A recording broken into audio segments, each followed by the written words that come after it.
And we are live. My name's JP Berg, and this is Dumb the Wiser. Today, we're very pleased to be joined with Bath-Sheba Vandenberg, barrister and solicitor, international law specialist. How are you doing? I'm all right. Thank you for asking.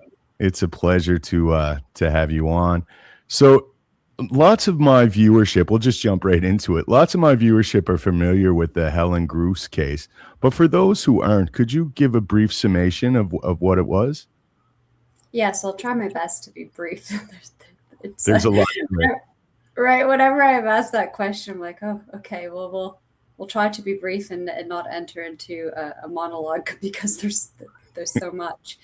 But I suppose in brief is that in 2022, so in January 2022, Detective Helen Groos was working in SACA, which is the sexual abuse and sexual assault and child abuse unit on the Ottawa Police Service, and her colleagues informed her that there had been doubling or tripling of sudden infant deaths, which is known as SUDI deaths, so sudden unexpected deaths in infancy, between in the last year, so sort of between 2021 and 2022, and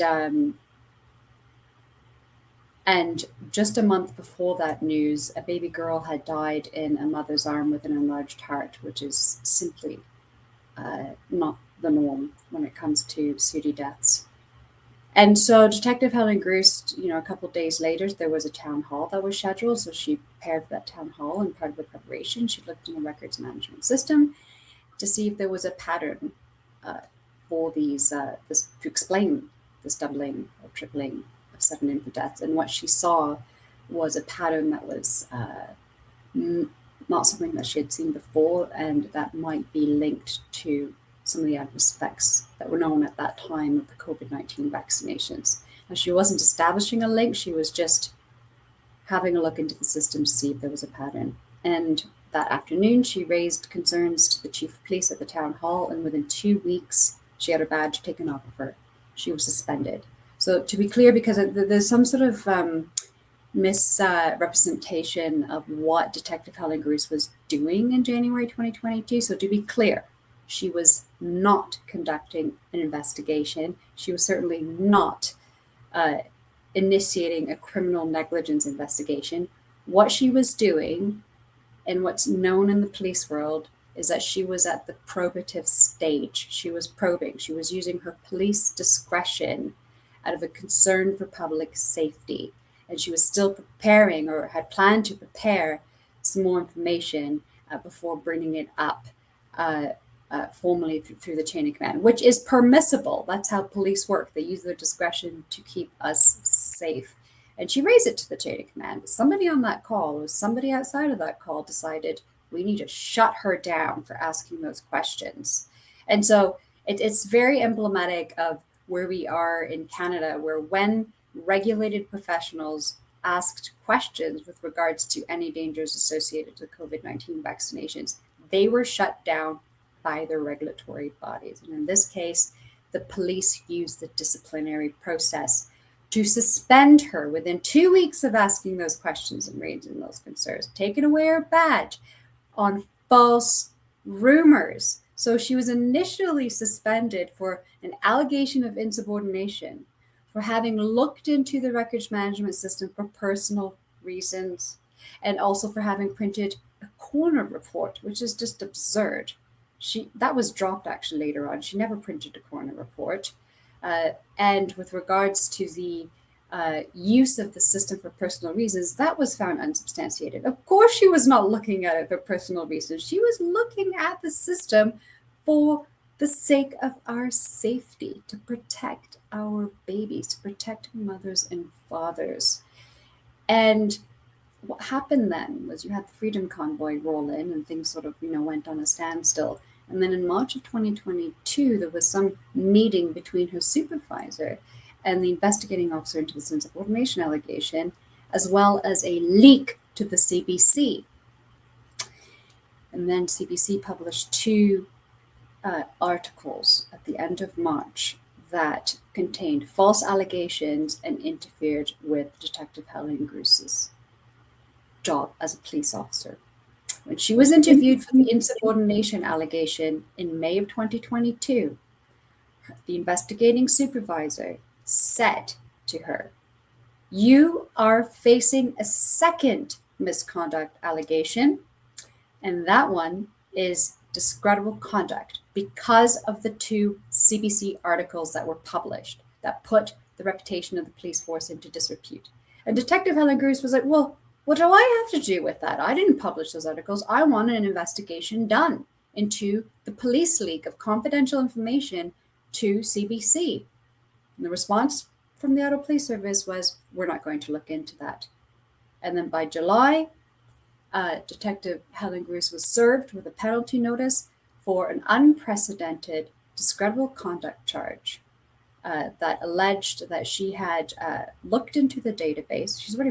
That was already found unsubstantiated, but then we see it again in the discreditable conduct charge. She looked into the database of 9 records. Again, the number 9, I never found out on cross where that number 9 came from. It seemed arbitrary because it spanned, from 2020 to 2022, pre-COVID-19 vaccinations.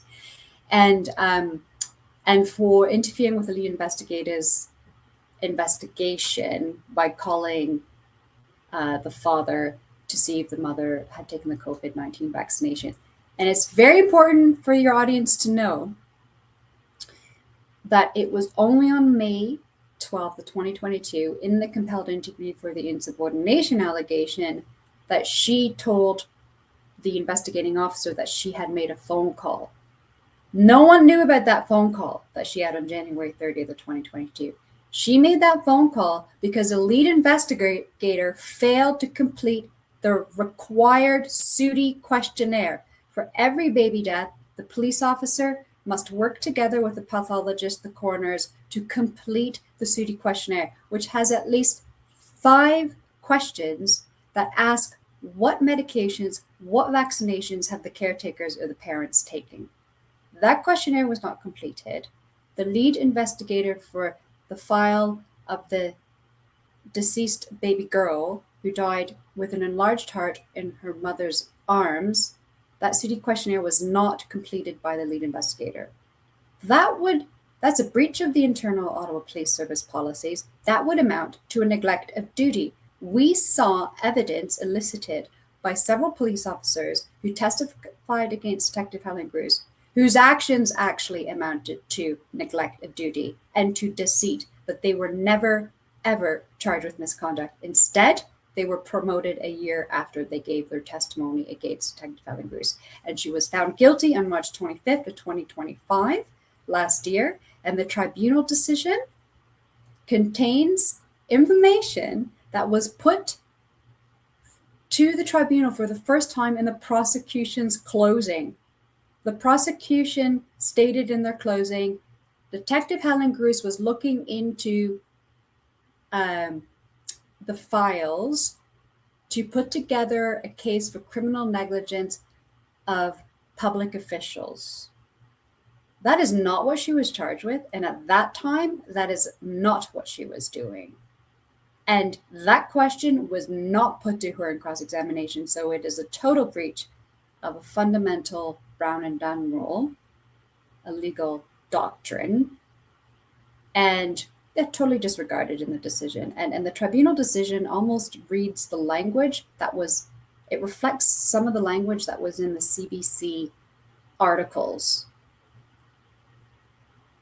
And we are now going into, we're going into year 4, right? And we have a penalty hearing scheduled for May 19, 2020.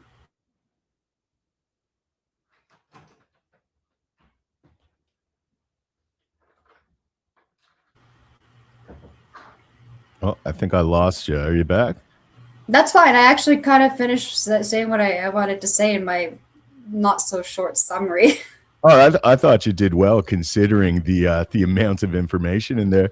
Yeah, it's something we're seeming to see all across the country. It's like the weaponization of this process, where the process itself kind of becomes the punishment, and it's disincentivizing people from speaking out. And kind of like you were saying, a lot of the people that were committing blatant misconduct, they're promoted in this system. And they get the promotion, and then anyone who's having integrity and actually like trying to do their job, they're being punished, like Helen Gruss. It's absurd, and I now feel that we're living in a country where the government, not only are they not serving our interest or serving us, the citizens, they are out to hurt us. They are exploiting us. They are not protecting us. I'm very much a fan of the social contract, the John Locke, the Lockean approach to our governance.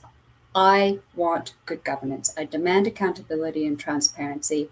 We have an agreement in place, every citizen and the government, for the government to take care of our public safety, which includes taking care of our safety. And they have failed to do that. And they have certainly failed to take any accountability for their wrongdoing since 2020.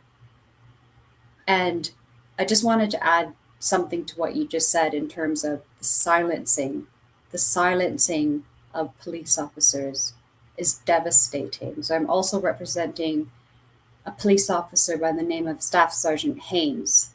And in February, I spent a few days arguing an abusive process motion, whereupon full review of the disclosure provided by the prosecution and the information that I had to hand, I connected the dots and I saw that there was a pattern of bullying, of harassment by management towards my client because he was speaking up against resource issues in the Toronto Police Service. And we are talking serious lack of operational resources for frontline police officers.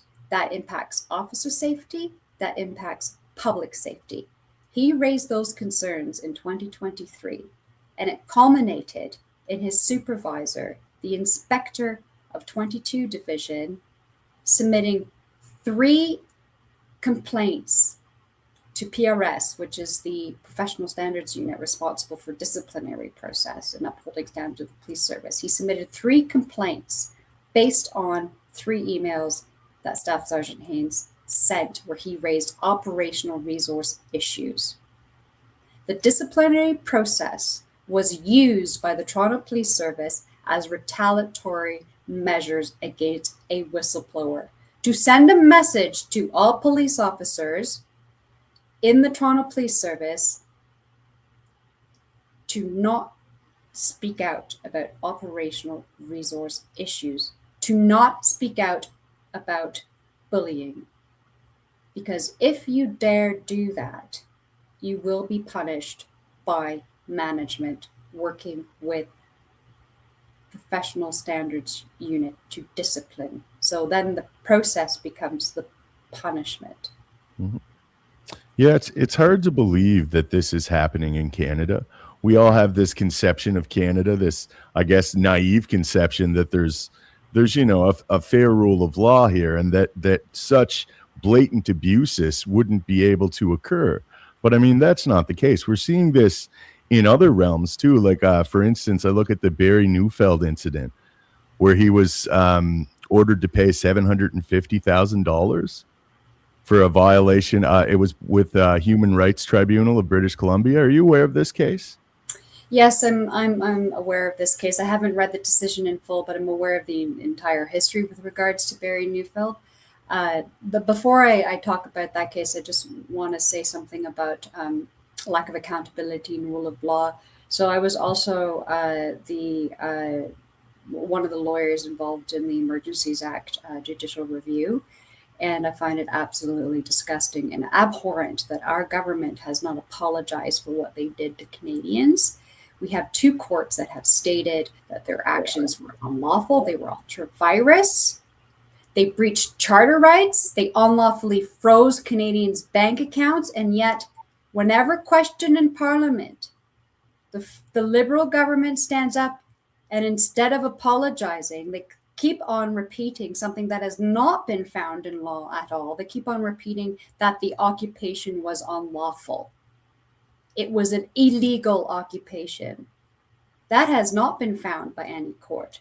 And even if it had been found by a court, if you can sort of draw that inference based on these criminal mischief charges, that doesn't take away from the fact that we have the Federal Court of Appeal in Canada ruling that the federal government broke the law. They hurt Canadians. We are owed an apology. And not only were you not getting it, the Liberal government continued to try to justify their actions in the face of a decision of the judiciary. That is total disrespect to our courts. And it's also sending a clear message to Canadians that our government are above the law. If anybody wants to pinpoint a breaking point in our rule of law in Canada, it is now. We need the government to apologize for what they did to Canadians in 2022. They used extraordinary powers to crush our human rights. And when we talk about human rights, now, I will still maintain that I'm a human rights lawyer, but I'm internationally trained, and my view of human rights are a little different than Canadian view. And I noticed that when I came into Canada, and I once had a research student from Europe look to have me as their supervisor for a thesis and on human rights, and I advised them to compare the British human rights to the framework to the Canadian to the American, and we discovered that the Canadian human rights situation is lacking. We don't have like an independent court, if you like a human rights court, because we can only deal with our human rights by way of I would say two means, essentially. One is through these constitutional administrative law lawsuits, which are judicial review, which now we learn do absolutely nothing in terms of government accountability. And furthermore, our charter does not encompass all of our rights. Secondly, the other option are these human rights tribunals. And when we read Human Rights Act legislation and codes across the country, those laws, as I read them, are more to do with protecting against discrimination.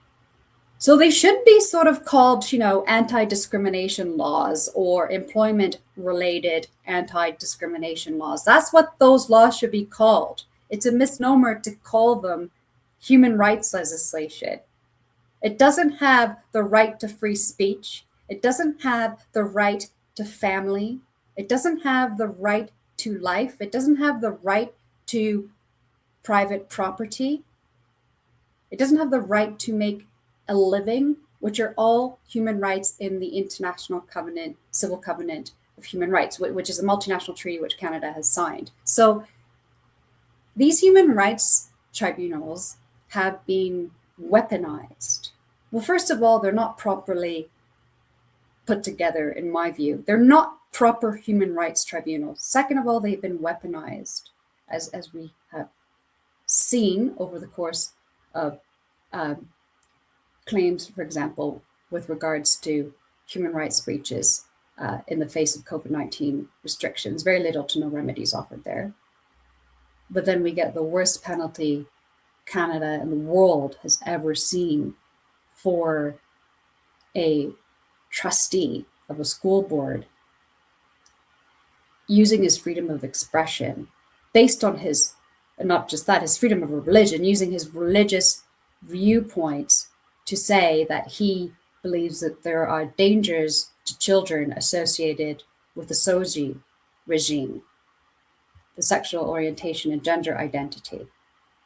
And it puts all of us on the back foot. Now, I'm a regulated profession, so how much can I say during this podcast before somebody is going to launch a human rights complaint against me, and then I'm going to be facing $1 million fine for not subscribing to another person's belief. I don't need to subscribe to other people's beliefs. Yeah, it seems like the enforcement of an ideology. And you raise a good point about being a professionally regulated body. Like you look at what happened to Jordan Peterson with the Ontario Board of Psychologists. It's like they're kind of enforcing this ideology amongst their profession, and we're seeing it right across the board. So it's definitely disconcerting. I actually read something recently that it was saying lawyers in Ontario are going to have to take some 6 hours mandatory training on Aboriginal rights or something to that effect. Yes, I have read about that, and you've just reminded me that I need to look into that because I'm called to the bar in Alberta and Ontario. I saw that come in through my email recently, and I also saw an email to sign a petition. So I have to look into this. What we do have a mandatory module as well in Alberta, and I've already completed that module. So it just need to look into what it actually is. So I can't really comment on it at this point in time. Right. I think that that first and foremost, when anybody is making a decision, we need to go back to basics in terms of what are our values? What do we ultimately value? And for me, what I ultimately value is respect. And for some other people, the top value might be kindness, right? So some people may not have values. They might only have vice. It's, not to say that values are virtue, but so I just like to say this. I think when I came back to Canada in 2021, I was pleased to see that there was a step change in Canadians' approach to Indigenous issues. I was very pleased to see that when I left this country 2006. I had taken a couple courses at university, and I could see that there were conditions on reservations that were similar or worse to what we call third world conditions. Like we would see these sort of third world, I say in quotations, third world, underdeveloped, whatever. It's hard to describe like, what is a developed or undeveloped country these days, and I'm not sure what the metrics are because you kind of look at where we are, and it's like, well, I'm not sure we're that developed actually. We're with the level of oppression that we're experiencing. But anyways, we're seeing like we back then and still we have diseases such as tuberculosis on reserves. There's huge issues with access to water. I mean, I live in Alberta, and I drive through some reserves here, and there's hardly any trees. There isn't, it's not that it's not a land that provides the opportunity for Indigenous people to live their life as they did in terms of their hunting and their fishing. And I think it's important to recognize and respect our history, our roots, and it goes both ways. Right? The respect for me, it must go both ways. And that's only how we're going to ever get to an understanding of how to move forward. There's equally the story of people that migrated to Canada to escape extreme poverty in Europe. And they worked very hard to build the land here in terms of the farming, the agriculture. And all of us are benefiting from that. And I think we need to remember how this country was created and that there's a shared responsibility. I don't think it's very helpful to blame people. So when it comes to the curriculum, I'm not sure what it states. I have to look into it. But what I don't like is when there's a guilt-inducing activity. That's what I don't like, a guilt-inducing activity. We have to share this land. That's just the reality. We have to share this land somehow and respect each other. Yes, it seems like almost like a struggle session level. Like I look at some of the events in BC now. We have the UNDRIP and the whole expropriation of land. But I mean, you're seeing some of these events. Frances Widdowson has done. I guess she's considered a residential school denialist, which is just enforcing that narrative again. But they're going on these college campuses, these university campuses, to have discourse, and you're seeing these like large groups of young people, like pseudo moralistic radical type people, and they're banging drums, they're shouting them down. There's been violence and stuff. Like it just almost seems like a struggle session. And again, in my mind, I keep thinking it's enforcing this orthodoxy, this kind of ideological view on it. Like it's really disconcerting to see, because again, you're seeing it right across the board. BC is a prime example presently of multiple things, but it's like kind of the enforcement of this ideology that's being mandated on the public and enforced through these tribunals, and the chilling effect. Most people, especially if they have, a profession, if they have to have a reputation, they're afraid to even approach some of these topics and voice their opinions on it. So they're not, and we're just seeing it get worse and worse in that direction. Yeah, I remember I lived overseas for a long time, and I was living overseas when one of my friends pointed to me to what was happening in Ontario with regards to they wanted to legislate pronouns or something like that, and Jordan Peterson was the professor at that time, and he stood up and said, I'm going to be paraphrasing, but this is what I remember why my friend brought it to my attention, all the way from overseas. He said, because my friend said, what Peterson said is a warning. And this was a few years ago. I mean, this could have been 6-7 years ago, I think. Oh, yeah. And what he said was the danger of legislating pronouns or language is that you are then going to be telling people what to think. And he's right about that. We are now at a point where we are controlling our own thoughts. We are self-censoring what we are thinking. That is happening. Mm-hmm. I mean, if people aren't aware of that, they should have a little conversation in their head, and do that check. Have that question.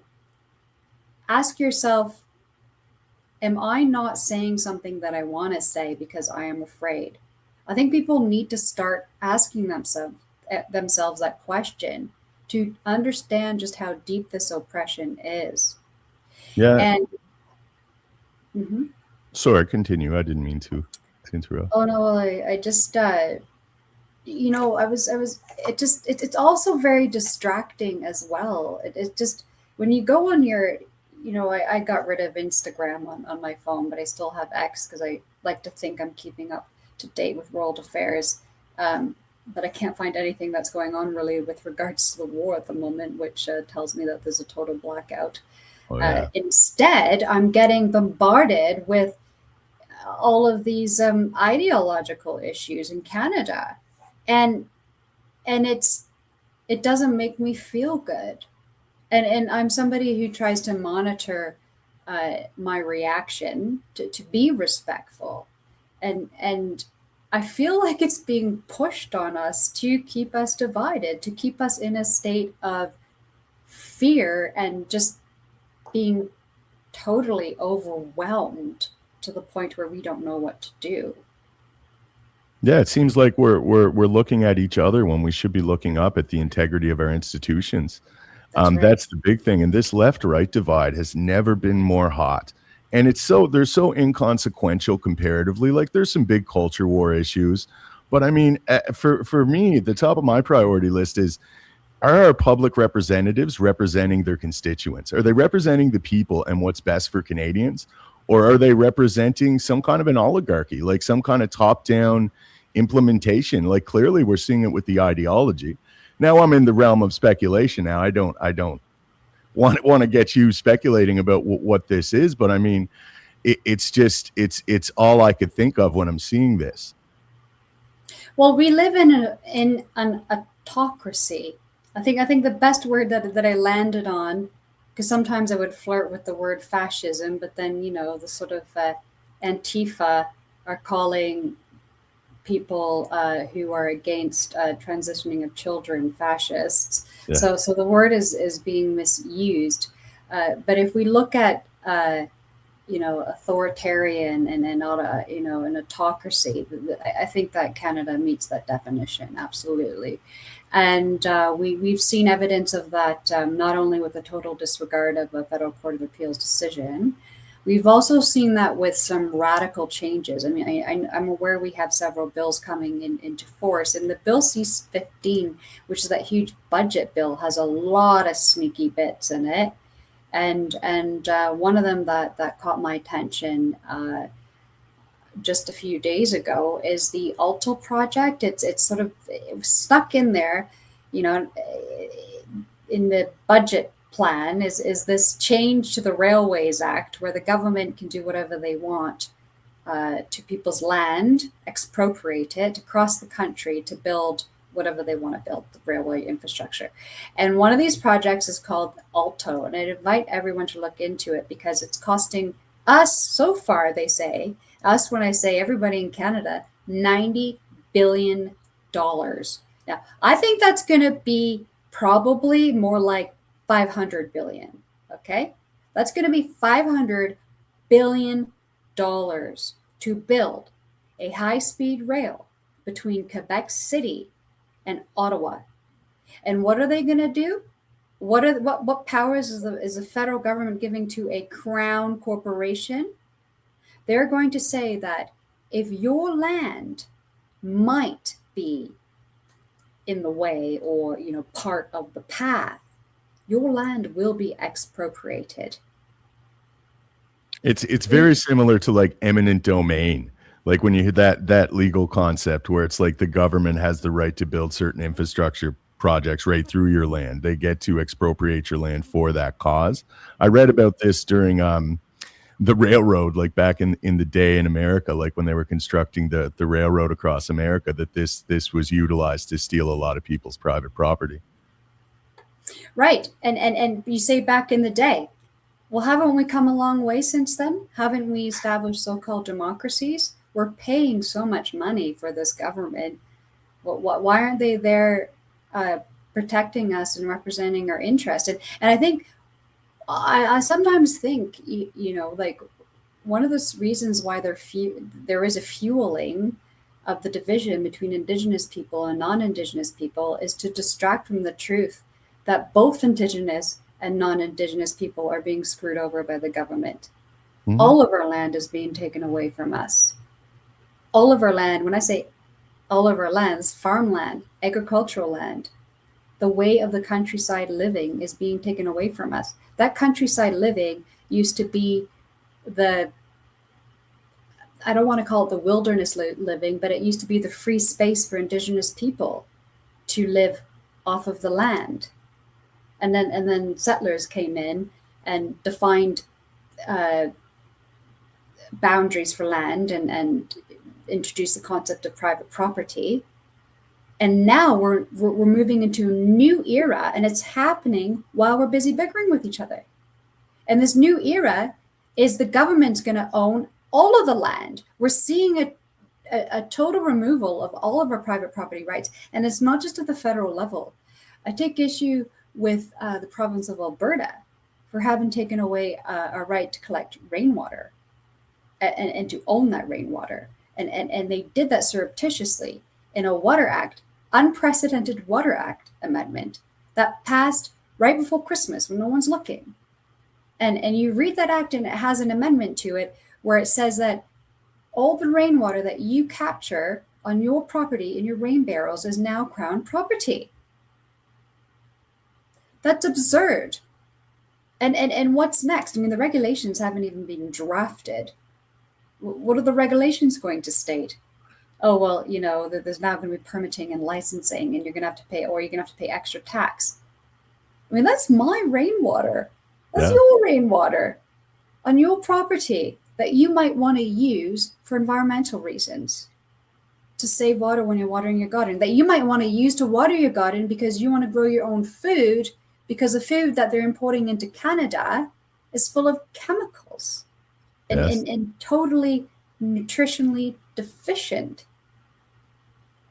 Yeah, there's the glyphosate issue too with everything that's coming in, but it's crazy. Like our bodies are comprised of 2/3 water, and they're going to tax the rainwater, so you're unable to own anything in this country anymore, and it's just getting worse and worse.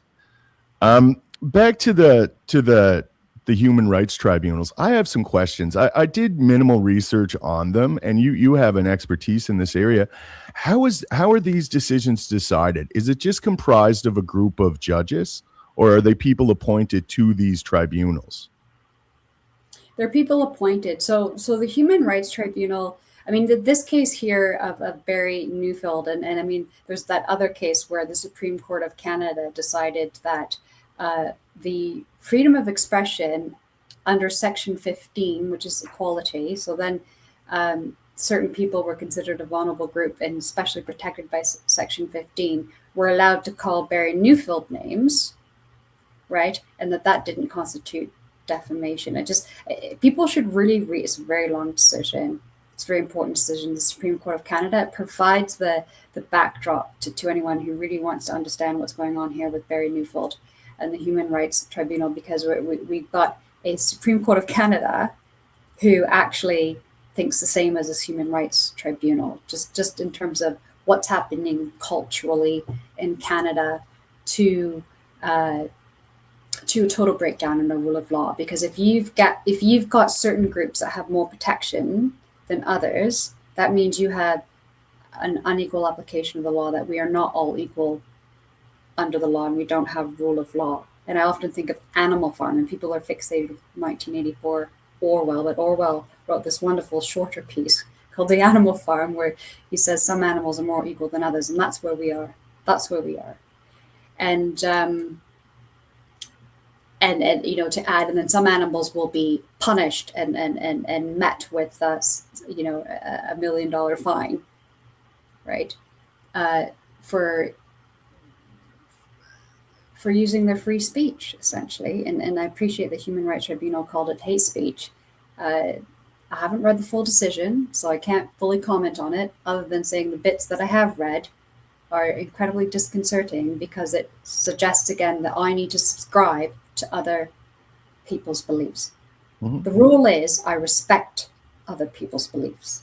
It's not that I need to subscribe and believe the thing that they believe. Yeah. Because I have my own beliefs. I have my freedom of religion, mm-hmm. and my own set of beliefs. Anyways, with regard to the Human Rights Tribunal, this case that happened with Barry Newfield it has woken up Canadians to ask questions: what's going on with these human rights tribunals? But people really should ask the question: what's going on with tribunals? So I practiced human rights law overseas, and then when I came to Canada, I found myself not being able to practice human rights law, because this human rights tribunal is not really human rights law in my view. I do administrative law. So administrative law doesn't sound sexy at all, and many lawyers don't like it to study it in law school. But it's basically like the administrative part of the state. So where the state has basically said, well, we're going to try to be a bit more efficient here. And I think the idea started out, on good intentions. And we're going to create these acts to govern certain processes. And these acts are going to create these little tribunals and appoint people to then regulate disputes, right? Instead of going to the court right away. So you have all sorts of tribunals. You've got the human rights ones. You've got Public Lands Act tribunal here. Board rather, but you call it tribunal, board or committee or whatever. It's a tribunal. You've got, I just attended probably the worst case of tribunal, the worst case of tribunal here in Alberta, which was appealing a nuisance abatement order before the Red Deer County, and it was a tribunal that had no agenda, that had no respect for rules of evidence, that had no respect for procedural fairness. I mean, that's all you got at a tribunal level. You got one Supreme Court of Canada case, the Baker case, where it says, the procedural fairness is owed to the person, the subject of the decision maker's decision, right? That's out the window. You got nothing to ensure that there's a fair hearing, right? And you've got police disciplinary tribunals, and you got land tribunals that are going to, if in Ontario land tribunals. So if you there's a lot of roadblocks now for farmers to try to, or people to sever their lands. I mean, the Planning Act in Ontario is that you have the right to sever. That's the premise. It's your land. You can sever it. That now it's like these city folks who are city planners are sitting on the decision, and they're saying, well, we're going to add all these conditions, and if we don't like you, we're going to add even more conditions, and you're going to have to pay probably up to $20,000 in assessments before you can actually get your severance approved. And if you don't like our decision, you can appeal to the Ontario Land Tribunal, where, again, rules of evidence don't apply. Lots of discretion. And then you try to get those decisions reviewed in courts. Well, the court's approach is, well, we've got all these tribunals. They know what they're doing, right? So you're not going to win in the courts after you've been to the tribunal. That's the problem we're facing with tribunals, is that they have extraordinary powers.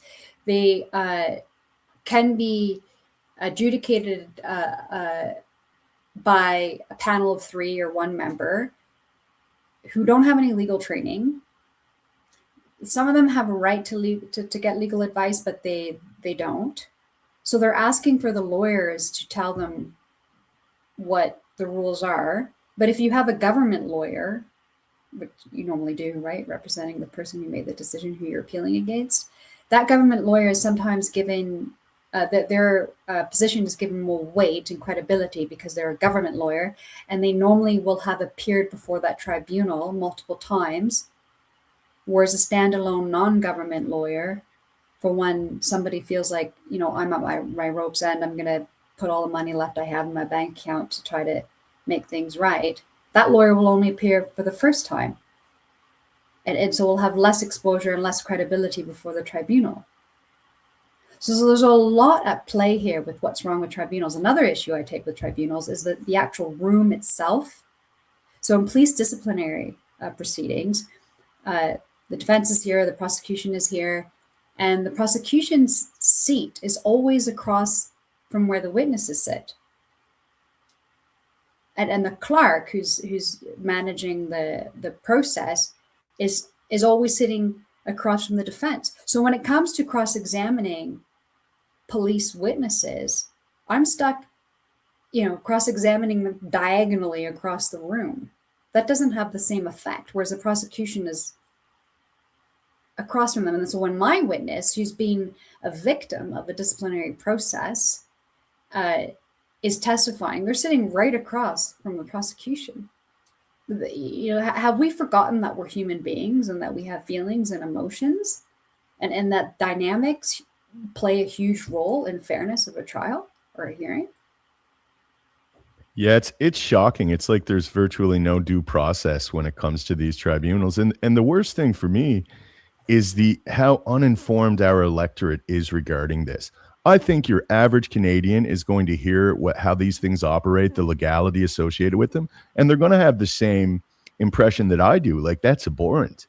That's kind of outrageous. But the problem is like the media is not informing Canadians about this. The media, which was once considered to be the fourth estate, a foundational pillar of a democratic system, is not doing their job. There's been a massive abdication of responsibility with them, and they're just fueling the culture war. They're fueling the pretty much how everyone's being adversarial with one another. They're not informing the electorate. That's honestly why me and many other smaller podcasts are getting out there, because I have a firm belief that if Canadians understand the level of how corrupt some of these things are, just systemically corrupted, like this whole process, the way I understand, that sounds like it's rife to be exploited. And I think Canadians are going to have the right reaction to this. We just have to inform them, essentially. Well, a couple things I want to unpack with what you said. The due process. Due process is not in our charter, and it is in the Canadian Bill of Rights. And since the enactment of the charter, we've seen a total decline in the protection of our human rights and an unenforceability of the Bill of Rights because it's subsumed by the charter. And there have been many lawyers who have tried to bring applications to court after a tribunal decision to argue that there's been a breach of Section 7 of the Charter. And the courts won't have it because in tribunal proceedings, you're not facing jail time, so restriction to your liberty. But the issue is that not being able to make a living anymore because of these tribunal decisions or these decisions made by government gifted extraordinary powers under legislation has made it impossible for Canadians to enjoy their liberty, to be free.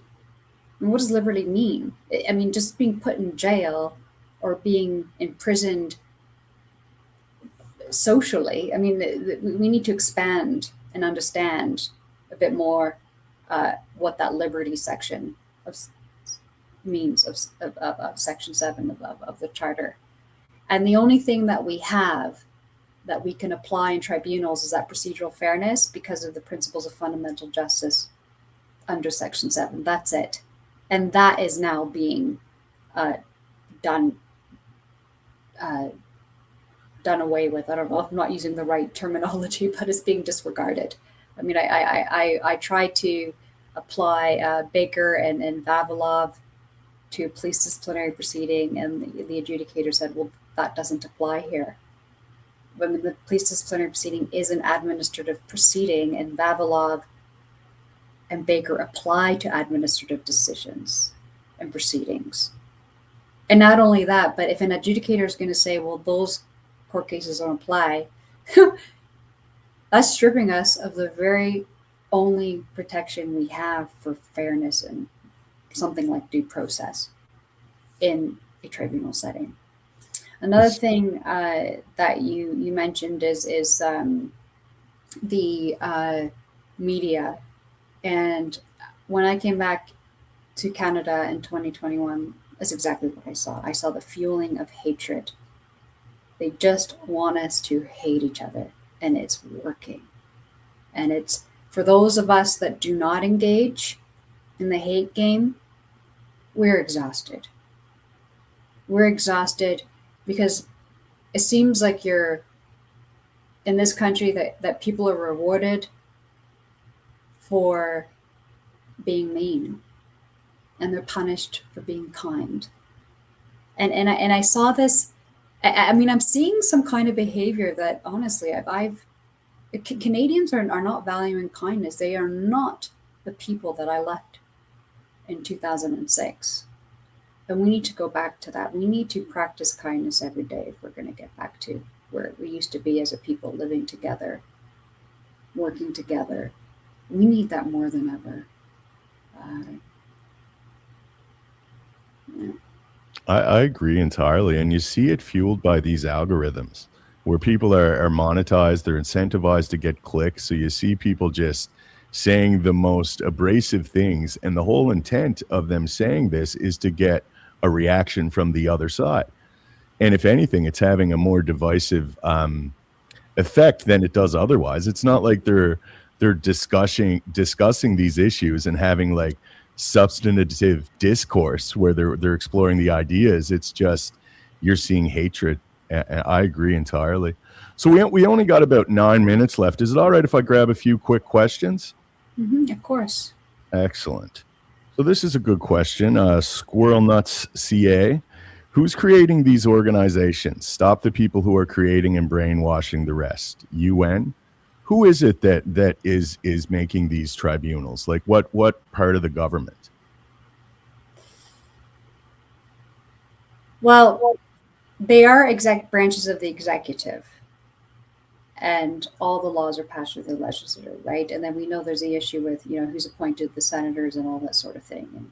And I mean, everybody's aware of how the laws are made, especially now that everybody's a bit more tuned to what's going on with Bill C9, right? So I don't think that, I just want to say, I don't think that that was really what the question was. People often want to look to blame or find reason to blame something that is beyond the realm of having to do anything about it.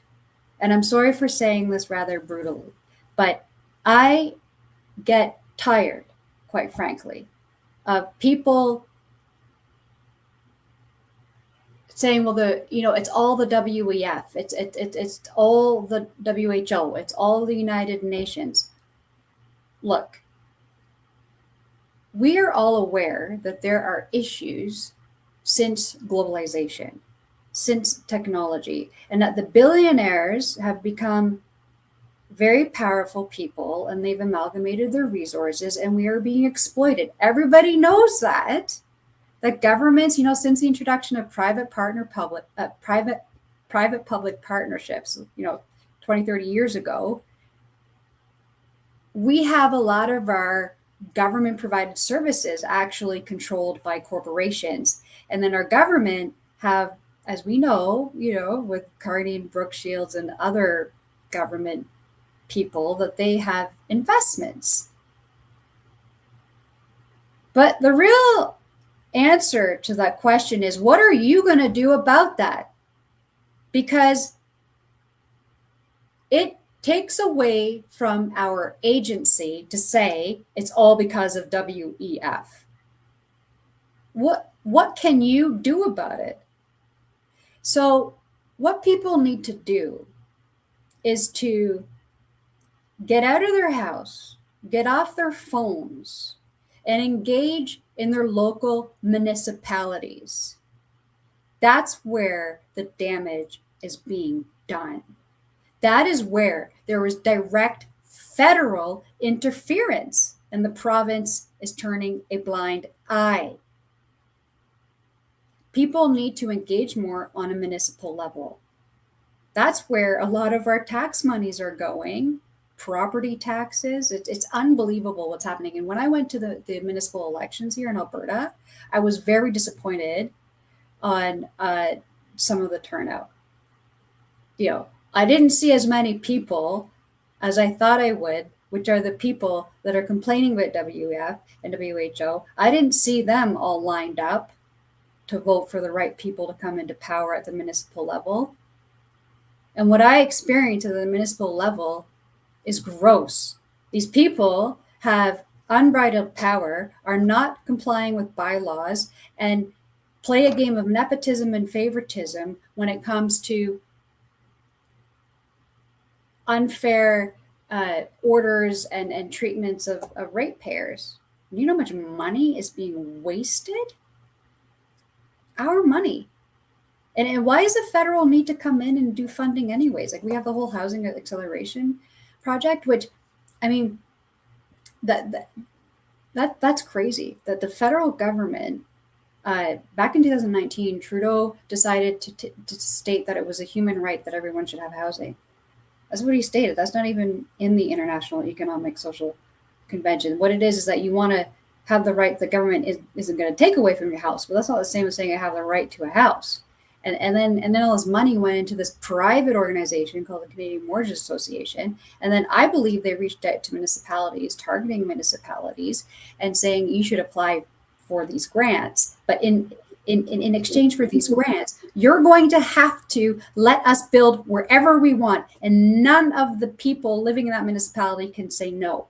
So you could get a little bungalow next to you that a lovely little old couple lived in, and then they pass away and it gets torn down, and you have this huge apartment building next to you full of renters, and overshadowing your property, your little garden, where your children are going to go play, and get some mental health relief, time off the screen, that's just going to disappear. So if somebody wants to, sorry, it's a bit of a long-winded answer, but it's just because we need to look at what's in our immediate realm of possibility and control.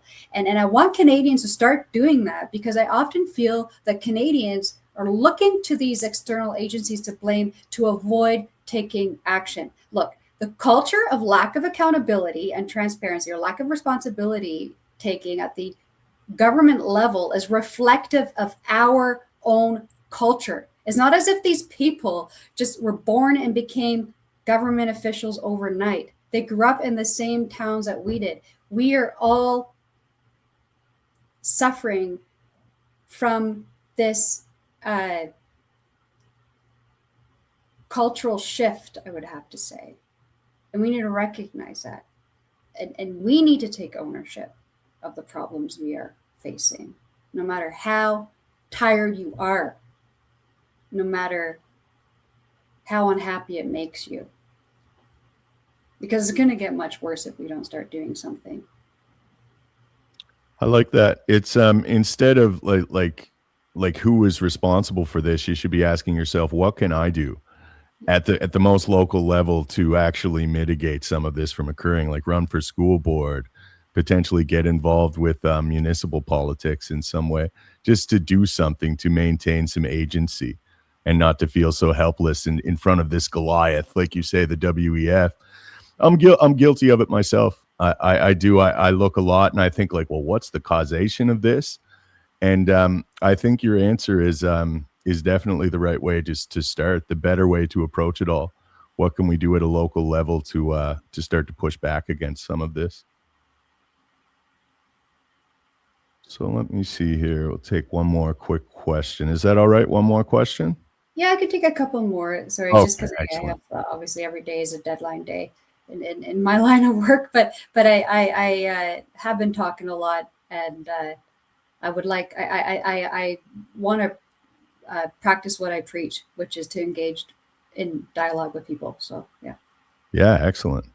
So we have Kirk Reese here. Kirk Reese was a whistleblower from the Canadian military, the Rangers, and he often mentions this bill. Are you familiar with this? The silencing the whistleblowers bill. I'm afraid not. I'm afraid not. But you can tell me about it, and what's his concern, and thank you for your service. Well, he was blowing the whistle on some financial fraud in his unit. He's been on a lot of podcasts. He's gotten some media attention regarding this, not enough as far as I'm concerned. But they weaponized it. Was a very similar thing. Like they ended up pushing him out. They said he was mentally ill and he wasn't fit to do this, and all of his complaints were disregarded. Like I don't have enough of an intimate knowledge to really go over his case. But apparently this bill is to protect people from to actually speaking out. But I'm not familiar with it neither. I was hoping you were when I saw the question. Well, I don't. There's only, I deal with a lot of clients, different issues. I also volunteer a lot in my local community. So when people tell me, well, I'm not a lawyer, I don't know what to do. Well, like I volunteered to be vice president of the Parkville Community Association, and then I resigned, and now I do legal services pro bono. Like it's like you can participate at a local level and engage, and I just want to so a lot of that takes up my time is what I'm trying to say, and now I'm trying to like help beef producers with regard to the whole CFIA traceability regulations, and now there's the Alta project, so I want to try to help raise awareness about that. And so what you're doing here, John Paul, is really important because you're raising awareness, and I know you're sacrificing your time, you're sacrificing opportunity to make money to do this. So I want to thank you for what you're doing. And I want to thank all the Canadians. And I believe that Ranger ex-serviceman, his name was Chris. Kurt, Was it? Kurt Reese. Sorry, Kurt Reeves. Well, Reese. Kurt Reeves. Sorry. Reese. Yeah, Kurt Reese. Well, I want to thank you for your service and for standing up. And then again, my invitation to all Canadians that feel like they don't know what to do, look to these people and do what they've done. You could start a podcast like John Paul, or you could just use your voice offline and go talk with your MLA, your MP, talk with your neighbors, have conversations, and yeah, it's scary. It's scary. I mean, we see people like Barry Newfield, and we see people like Chris Barber and Tamara Litch, and we see a lot of people who've suffered a lot. I mean, beyond what we can even imagine, or we can't even empathize, and we just don't know what it feels like to lie on the cold floor of a prison cell. And I know a lot of people are grateful for all of these people's sacrifices, but that's not enough right now. We need to also sacrifice. We need to sacrifice more. And I know that's a big ask, but it could literally just mean sacrifice one night to attend that town hall that's talking about the CFIA regulations, right? And, or you could be a buddy. You could be a system of support to somebody who is on the front line. You could make them a meal. You could shovel their snow. You could just give them a hug and say, I'm with you. I have your back. I agree. That's a good positive message to end on. We can all find something to do. That's for sure. But I want to thank you, Bath-Sheba. It was an absolute pleasure talking with you. And I want to thank all the viewers for coming out and watching. And if you guys could share this with anyone you think may value this content, it's immensely advantageous for me in these algorithms. As you were saying, like, my whole premise of doing this is to raise awareness, because I really think if Canadians were more engaged politically, if they understood these levels at a core, these issues at a core level, I think we would see change come. I just think naturally people are going to find these things abhorrent, just like I do. When I'm going down these different paths and I'm learning about what's happening, I'm blown away by it. I just find it's atrocious to think that this is occurring in Canada. And I think anything you could do to spread awareness on that is of a benefit for sure. Can I just sneak in there that whenever somebody wants to talk to me about Trump, I automatically say, I do not live in America. I live in Canada, and I'm dealing with far worse problems. And I say worse problems because normally somebody wants to talk about Trump because they want to say something not good about him. Mm-hmm. Look, honestly, I know that foreign policy impacts us, but what's directly impacting myself, my clients and family and fellow Canadians are the actions and decisions of our federal government, our provincial government, and our municipal government.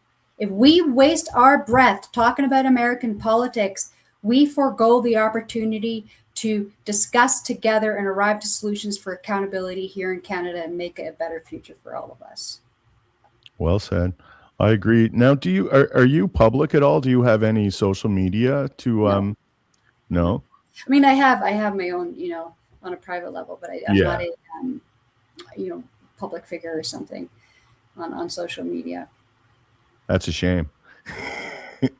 Well, I thank you. I'll take that as a compliment. I meant it very complimentary. Yeah. Oh, I've got my law firm. I've got a little website. I run my own law firm, and if anybody has any problems, just find me at my law firm, and I'll try to help out. That's amazing. Well, maybe in the future you'll come back and speak with us again, because it was a pleasure having you. Thank you so much, John Paul. Appreciate that, and it's a pleasure trying to answer some of your questions and the questions of your audience today. Awesome. Well, with that said, I want to thank everyone for watching. My name is JP Berg, and this is Dumb the Wiser. Cheers.